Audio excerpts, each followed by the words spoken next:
Good evening, I'm Katerina Georgieva. This is CBC Windsor News. Thanks for watching. Tonight, some cross-border nurses are in a battle with CRA. Plus, our area will get the staff to run 2 new MRI machines. A look at what that means for Windsor, Essex. With the holidays around the corner, health officials warn of waves of the flu in the weeks ahead. And a second chance at Whiff. Grab your popcorn because your fan favorites are back at the Capitol this week. We'll tell you which ones. Some Windsor-based workers employed by companies in Michigan are finding themselves in the crosshairs of the Canada Revenue Agency. The agency claims that some cross-border workers have not paid their taxes, forcing CRA to take drastic action. TJ Deere spoke with some workers who are fighting for their own money. It's just been really stressful. Laura Christensen is a registered nurse who lives in Windsor but works in Detroit. Canada Revenue Agency says she owes more than $32,000 in back taxes. As a result, CRA took all the money in her bank account and froze the account late last month. Currently, my bank account is negative almost $250. They took almost $1,600 away from me. Because she paid her U.S. taxes and told the CRA, Christensen does not believe she owes back taxes. Although her bank account was unfrozen on Monday, she says a lien has been placed on her account for what CRA says they're owed. The single mom says the lack of funds has been stressful. My daughter's 11 and she occasionally asks me, did you get your money back? I think she knows too much. According to this tax expert, cross-border workers have to pay taxes in the U.S. before they pay taxes in Canada. All combined together, converted into Canadian dollars, and you get to claim that as a foreign tax credit against your Canadian taxes. In Canada, you're taxed based on your worldwide income if you're a Canadian resident. In the U.S., in this situation, you'd only be taxed based on your earned income from the United States. Fellow nurse Isabel Tardif posted a similar story to Christensen's in a private Facebook group called Proud to be a Canadian Nurse in Michigan. Many others, including Christensen, commented on the post with similar stories. CRA took $12,000 from Tardif, which was all of her savings. I had to use my credit card for everything because I couldn't pay my bills. They took everything. They didn't even leave me $10. CRA claims that Tardif owes $59,000 in back taxes. She submitted her U.S. files from 2018 to 2020, but told the agency that the Internal Revenue Service has not processed her taxes for 2021. Although Tardif was able to regain control of her accounts after the agency froze them, she faces a long road ahead. So now I'm on a waiting list, a 7-month waiting list in the Chiefs of Appeals to try to get my money back. Murphy says the backlog at CRA is partially because the agency is understaffed, undertrained, and low on funds. His advice is for workers to sort things out with the CRA agent assigned to their case. When I talk to collections agents on the phone and I say, listen, we uploaded this months ago. It's your own systems behind, just they'll add the time. You tell them foreign tax credit. Most of them will say, okay, I'll call you back in 3 to 6 months. And they drop it immediately. CBC News has reached out to CRA for comment, but the agency was unable to respond before deadline. For now, Christensen and Tardif are still in limbo. TJ Deere, CBC News, Windsor. Sticking with the border, a new report says the tourism sector in the province won't recover from the pandemic until 2025. It was prepared by the Ontario Chamber of Commerce. The average business in the sector is generating 64% of the revenue it saw in 2019, according to the report. Many of those businesses have also taken on debt to survive, 7 out of 10. One solution pushed by the Chamber: make the staycation tax credit permanent. That credit can be claimed against trips made this year in Ontario. You can get 20% return on your lodging costs come tax time. It maxes out at $200 per person or $400 for a family. That applies for hotels, Airbnbs, and campgrounds, among other types. There's no word if the credit will continue next year. The province will pay to staff 2 new MRI machines in our area. One will be in Leamington, the other here in Windsor. The head of Windsor Regional Hospital says it's a sign of things to come. It's a great day, but it's one of many coming, folks. Get ready. Some great announcements on their way. Says this will be the first MRI machine in the area since 2004. It could take up to a year to get the machine operating in Windsor. There's no wait time currently for emergency or urgent scans at the hospital, but the wait for a non-urgent diagnostic scan is around 4 months. That's twice the provincial average. Erie Shores Healthcare is also getting money to operate an MRI machine. Both hospitals will need to buy the machines themselves, and that can run about $2 million. Erie Shores will start a fundraising campaign in the new year. The area's two Conservative members of provincial parliament were on hand for the announcement. And yesterday, you heard people protesting what they see as the privatization of healthcare in this province. They're also worried about access to healthcare, saying the system is stretched thin. We put those concerns to both politicians. You will get your service, the service that you need. Doesn't matter who operates it, doesn't matter how it is delivered. It will be delivered thanks to your OHIP premium and the public system. So we need to support all of our facilities, and we need to think outside the box in terms of new facilities that could be added into the system to complement and add on to the work that's being undertaken today. And for those from different political opponents who wish to use this issue to divide us on politics, they'll do their thing. We want to get the job done to deliver health care for our community.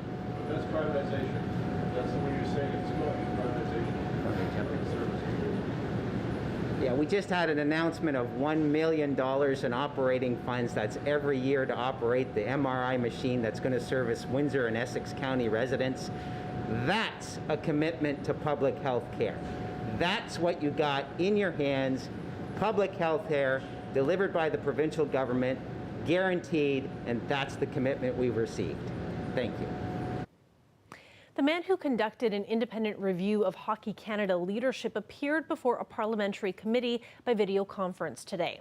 MPs had a chance to question former Supreme Court Justice Thomas Cromwell on some of the troubling findings in his review. Cromwell was also asked about the recent list of candidates nominated to sit on Hockey Canada's new board. I've had zero involvement in either the recruiting, selection, or nomination of candidates. And so I'm not close to the process. I certainly had no role to play in any selection aspect of their work.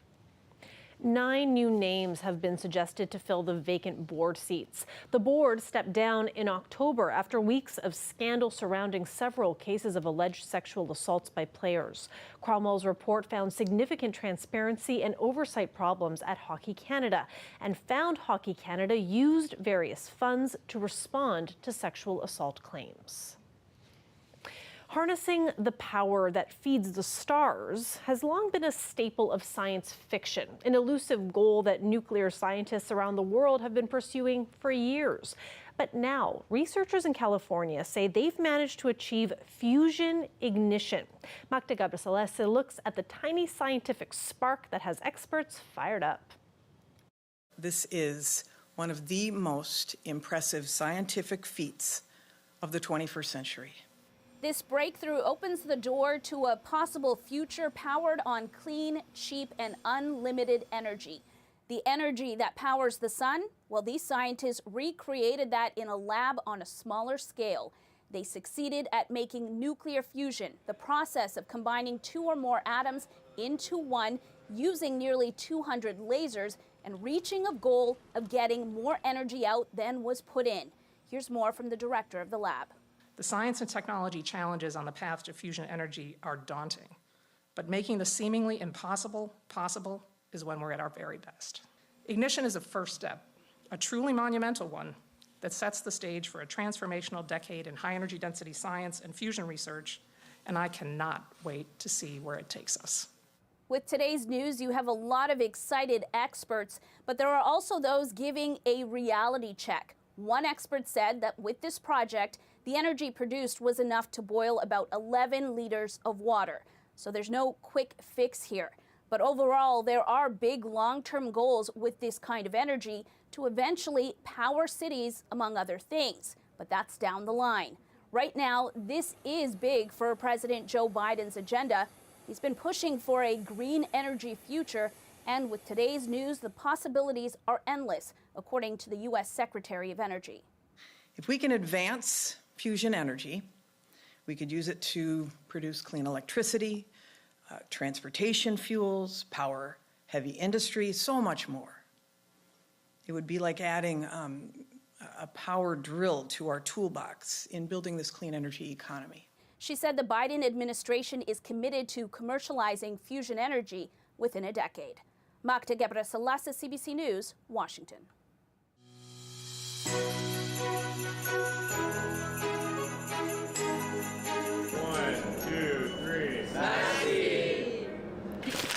Students at Vincent Massey High School were out collecting for Windsor food banks today. They left bags on people's porches to fill with donations and were surprised at just how many people are chipping in. And that's a good thing because their goal is to fill an entire Transit Windsor bus with non-perishable food items. Windsor Morning's Nav Nanwa showed up at the school just as one of their vans packed with donations showed up for processing. How many cans do you think can fit in a Windsor Transit bus? Oh gosh, I would probably assume like a few thousand.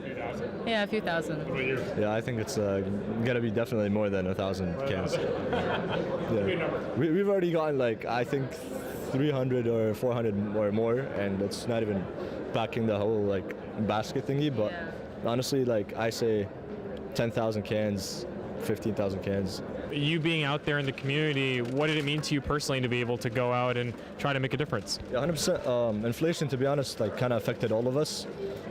Even people that are not employed like full time, even people that are still in school, it's affected all of us, our families and all that. So me being out in the community, helping people that need help, and basically getting help from all the students here at Massey, I see that it's a really, really great thing, and it means a lot to me.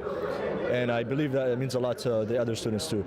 It's a really great opportunity that we can have this chance to organize this event and to give back to the community that we live in. It's really great to work with the neighbors and get their donations too. It's great for us to see that we're helping out people and that they actually need our help, and they're getting the help they need, and it's a great event.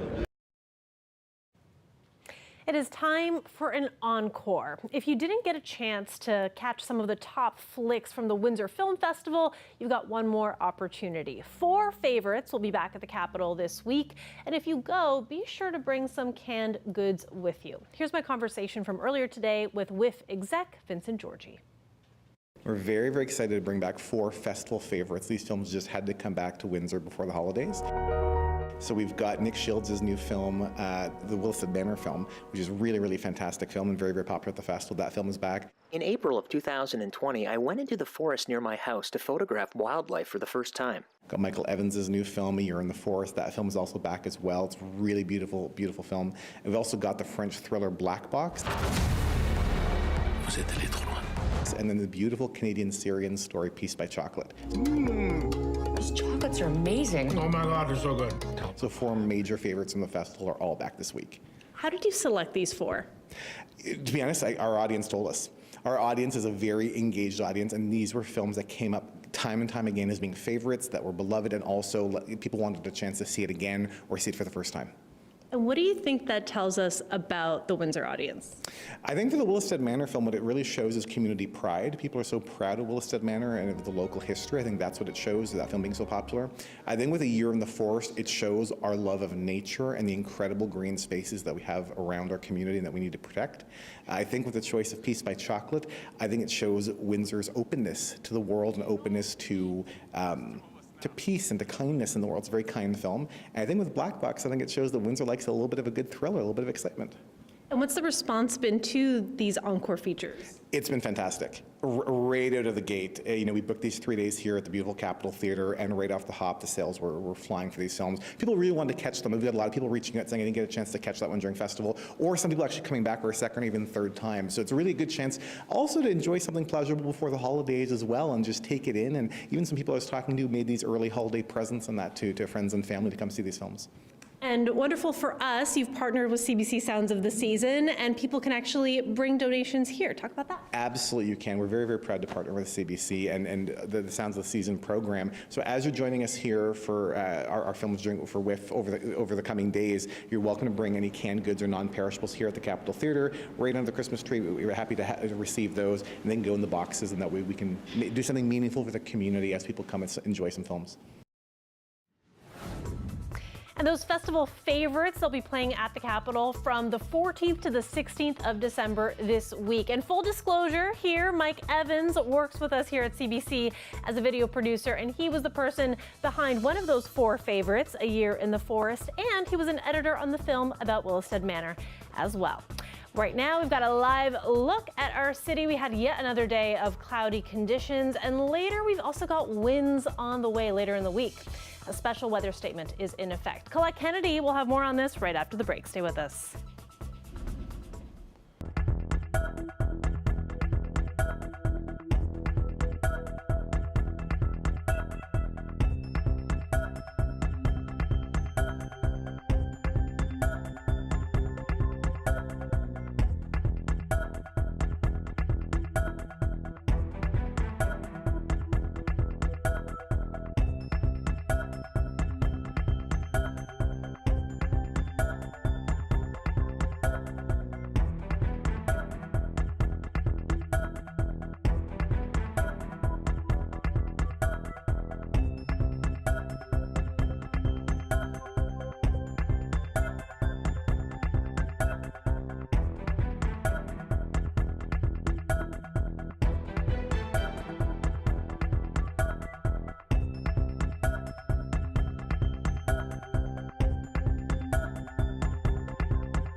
This coming weekend will likely be a big one for holiday parties, but health officials are urging people to think twice about heading out if they're not feeling well. An uptick in flu cases is being observed among children right now, and there's concern we could see a wave of cases in the weeks ahead. Lorenta Redicott reports. Sick Kids says its testing shows a hard-hitting strain of influenza A is rising. And in Ottawa, their children's hospital says it's seeing a huge number of influenza cases that could continue to grow after seeing the most ever RSV cases in a single month in November. We usually don't have so many kids admitted to the hospital or admitted to the ICU with influenza. So it's quite concerning the severity. This pediatrician and infectious diseases expert says both the flu and RSV seasons started early. She says it's unpredictable. My big concern is, though, that this hasn't reached many of the Indigenous communities yet. And once it does, you have all these Indigenous children that are in locations without hospitals. Orange Air Ambulance has seen a huge spike in children it's transferred this fall, with some pediatric ICUs full. New numbers show that from December 1st to 12th, Orange transferred more than 40 kids due to respiratory issues, way more than previous years. It's in addition to more than 500 total transfers of children in October and November. Today, the Premier and Health Minister announced the province is replacing Orange's 8 planes. Guys, how are you? Those do 15% of the service's transfers. It's also considering expanding the fleet. When it comes to the flu, it's not just kids being affected. We're already seeing adults come into the hospital with influenza. I mean, it started weeks ago. He expects with the holidays just weeks away, cases will likely grow. It's never a good time. There's never a good time for this. There's just worse times for this. And of course, the worst time for this is now, where our hospital system is under tremendous stress, especially the pediatric hospital services. If you haven't gotten the annual flu shot yet, he recommends getting it and staying up to date on COVID shots. The province says with the flu vaccine, normally 30% of Ontarians get one. 2, 3, that's it. People are feeling unwell. Don't go to a holiday party. Don't gather. It's okay to stay home, and it's the right thing to do to not go out and infect other people. Dr. Bogosh would like health officials to start pop-up vaccine clinics and offer masks in public places. Lorenda Redekop, CBC News, Toronto.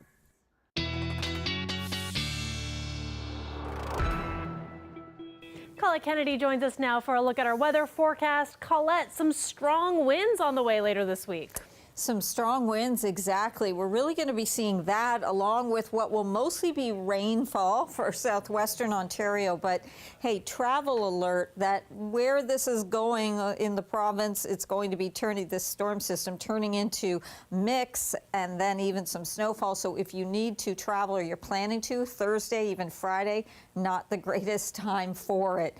We'll start off just looking at your current temperatures here, and then we'll factor the winds in to get a wind chill. So it definitely feels a little cooler, even if the winds at this time aren't terribly strong. That will be changing. So just looking ahead into tomorrow, not super strong in the morning, but these are the gusts. So the sustained winds will be enough, and then the gusts getting stronger, but they increase as we get towards midday, and in some cases over 50 kilometers an hour, and then they'll just keep ramping up. And then we'll be talking about 70 to, in some cases, 80 kilometer an hour winds that will be blowing as we get later in the day Wednesday and Wednesday night and into Thursday. So this is sort of our calm before this storminess moves in. It's a very broad storm. It stretches from the southern plains into the Ohio Valley and back towards the northern plains and Colorado into the Rockies.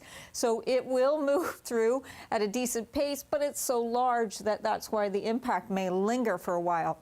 Special weather statement for all of these areas, even though it's more of a rain event, like I said, in southwestern Ontario, but just keeping in mind how bad the travel conditions will be, where elsewhere it will be a mix or some freezing rain and then some heavy snowfall with high snowfall rates at times where it is snowing. So Wednesday starts off okay. Midday we could get a little bit of a burst, but really it's not till Wednesday overnight and into Thursday. You see how it's primarily rain, but then that mix and then turning over to snow east of us. So keeping in mind a wet day and also trying to delay any travel plans. There'll be some wraparound showers coming back at us too. Not worrying about accumulations here. This is snowfall, heavier stuff well on towards Lake Ontario, or at least the eastern end of Lake Erie, okay? But still not going to be feeling too good out there.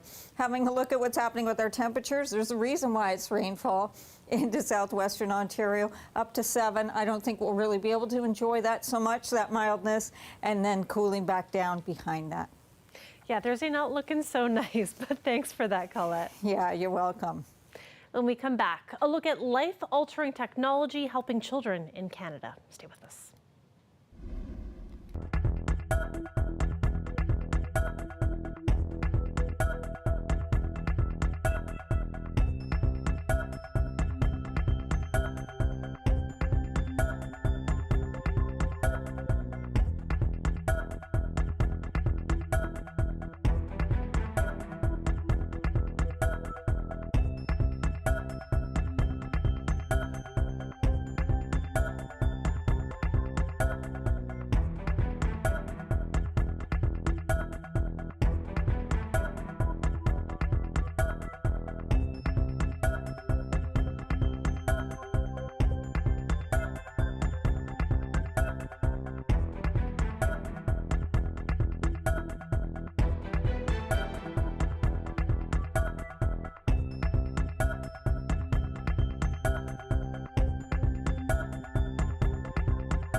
available free.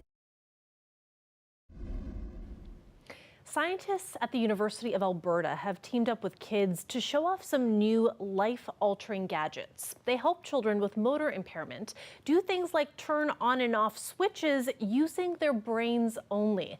This brain-computer interface technology allows them to be more independent. Our colleagues at CBC Edmonton prepared this report.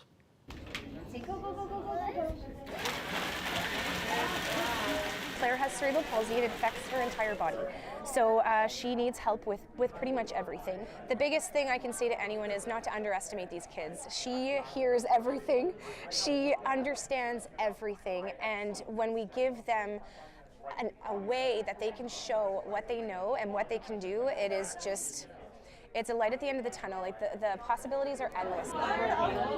Today we demonstrated the Think to Switch product, which was our first step over the past year at trying to commercialize a connection device that brings brain-computer interface out of the computer into the real world. It's really helpful because already individuals who are used to access technology and using these might have toys or games or at-home objects and items that they would like to use, and they traditionally use a switch, but this enables a brain-computer interface to act as a switch to then be able to turn on these objects at their home or for play in a variety of different settings. It's brought a new aspect to play. Claire is a huge part of play in our family. She has her own role, but now it's an active role, it's an active independent role. And that's what makes the difference, is that before it was me helping her paint or me helping her push something on, and now it's her thinking what she wants to happen and it actually going. So like we saw with musical chairs today, Claire was the DJ. So she turned on the music herself and the boys danced, and that's what it is. And watching them be able to interact, you know, Brody yelling at Claire to turn off the music because he's getting tired or do this, it's something that we haven't been able to do before because she wasn't doing things on her own. So the kids are interacting in a much more typical way, and it just brings a lot more laughter in our house. That's so amazing. That is it for CBC Windsor News. For more news, go to cbc.ca/Windsor, and that's where you can also find all of our information on Sounds of the Season there as well. On Thursday, we'll have our special Sounds of the Season show. We'll have musician Willowbrook joining us on the program, and we'll have a meet and greet at noon on that day, so you can register for that on our website. Thanks for watching, and have a great day.